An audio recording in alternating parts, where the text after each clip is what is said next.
Thomas goes fishing. Thomas's branch line had a station by a river.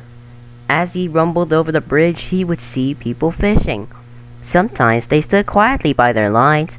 Sometimes they were actually jerking fish out of the water.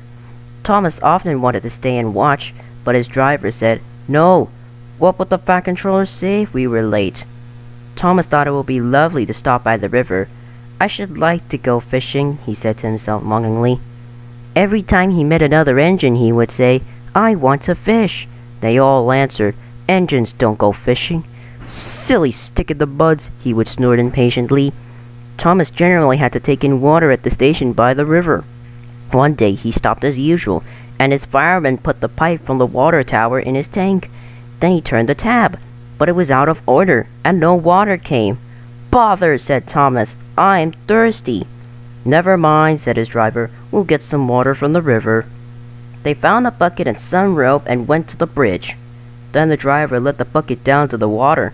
The bucket was old and had 5 holes, so they had to fill it, pull it up, and empty into Thomas's tank as quickly as they could.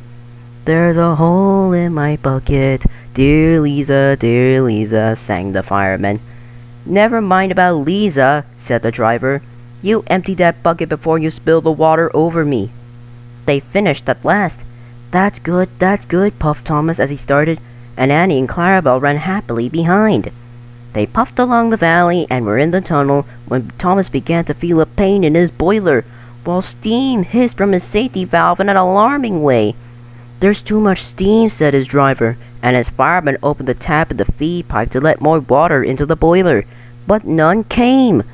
"Oh dear," groaned Thomas. I'm going to burst! They damped down his fire and struggled on. I've got such a pain, Thomas hissed. Just outside the last station they stopped, uncoupled Annie and Clarabelle, and ran Thomas, who was still hissing fit to burst, on a siding right out of the way. Then while the guard telephoned for an engine inspector, and the fireman was putting out the fire, the driver wrote notices in large letters, which he hung on Thomas in front and behind. "Danger! Keep away!" Soon the inspector and the fat controller arrived. "Cheer up, Thomas," they said. "We'll soon put you right." The driver told them what had happened. "So the feed pipe is blocked," said the inspector. "I'll just look in the tanks." He climbed up and peered in. Then he came down. "Excuse me, sir," he said to the fat controller. "Please look in the tank and tell me what you see." "Certainly, Inspector." He clambered up, looked in, and nearly fell off in surprise. "Inspector," he whispered, "can you see fish?" "Gracious goodness me," said the fat controller. "How did the fish get there, driver?" Thomas's driver scratched his head. "We must have fished them from the river," and he told them about the bucket. "Well, Thomas, so you and your driver have been fishing," the fat controller laughed. "But fish don't suit you, and we must get them out." So the driver and the fireman fetched rods and nets, and they all took turns at fishing in Thomas's tank, while the fat controller told them how to do it. When they had caught all the fish, the station master gave them some potatoes, the driver borrowed a frying pan, while the fireman made a fire beside the line and did the cooking.